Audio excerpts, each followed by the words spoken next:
KCR full జోష్లో కనిపిస్తున్నారు. కొన్నాళ్లుగా అనారోగ్యంతో బాధపడుతూ విశ్రాంతి తీసుకుంటున్న గులాబీ బాస్ కేసీఆర్ జూబ్లీహిల్స్ బైపోల్ పై పార్టీ నేతలతో సమీక్ష నిర్వహించారు. ఈ మీటింగ్ కు పార్టీ ఎమ్మెల్యేలు, మాజీ ఎమ్మెల్యేలు, ముఖ్య నేతలంతా అటెండ్ అయ్యారు. ప్రతి ఒక్కరితో నవ్వుతూ మాట్లాడుతూ అందరి యోగక్షేమాలు అడిగి తెలుసుకున్నారట గులాబీ బాస్. అంతేకాదు రివ్యూ మీటింగ్ లో కేసీఆర్ మాట్లాడిన తీరు కూడా లీడర్లలో ఫుల్ కాన్ఫిడెన్స్ నింపిందట.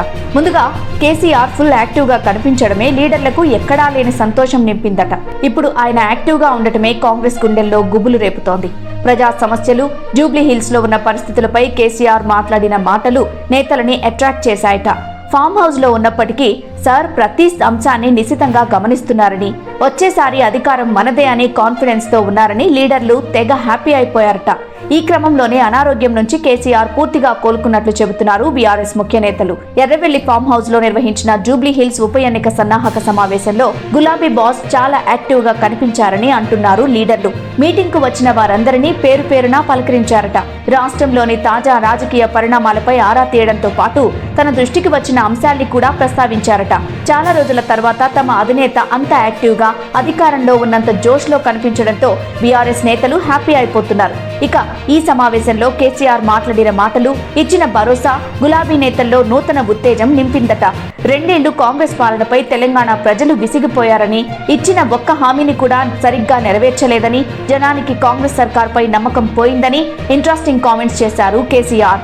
ఇదే సమయంలో వచ్చే 2.5 ఏళ్లలో మళ్లీ అధికారంలోకి వస్తామని అధినేత కేసీఆర్ నమ్మకంగా చెప్పడం బీఆర్ఎస్ నేతలకు బూస్టప్ ఇచ్చిందట.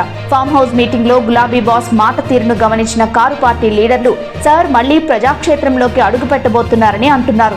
జూబ్లీహిల్స్ ఉప ఎన్నిక ప్రచారంలో భాగంగా కేసీఆర్ ఒక సభలో పాల్గొంటారని అంటున్నారు. ఇక్కడి నుంచి మునుపటిలా యాక్టివ్ కాబోతున్నారట. అసెంబ్లీ ఎన్నికలకు ఇంకా 2.5 ఏళ్ల సమయం ఉంది కాబట్టి ఇప్పటి నుంచి ప్రత్యేక కార్యాచరణతో ముందుకెళ్లాలని కేసీఆర్ డిసైడ్ అయినట్లు తెలంగాణ భవన్ వర్గాల టాక్. ఈ క్రమంలోనే ఇకపై కేసీఆర్ రెగ్యులర్ గా తెలంగాణ భవన్ కు రానున్నట్లు తెలుస్తోంది.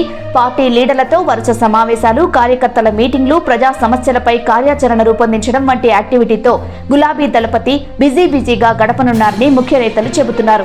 పరిస్థితులను బట్టి జిల్లాల పర్యటనలకు వెళ్లేందుకు కూడా ఆయన ప్లాన్ చేస్తున్నారట. ఇదే కనుక జరిగితే బీఆర్ఎస్ పార్టీలో మునుపటి జోస్ వస్తుందని, మళ్లీ వచ్చే ఎన్నికల్లో గెలిచి అధికారంలోకి వచ్చేందుకు ఎంతో యూజ్ అవుతుందని పార్టీ వర్గాలు చెబుతున్నాయి. ఏదేమైనా కేసీఆర్ యాక్టివ్ గా కనిపించడంతో లీడర్లకు తిరిగి అధికారంలోకి వచ్చినంత ఆనందం కలిగిందని అంటున్నారు.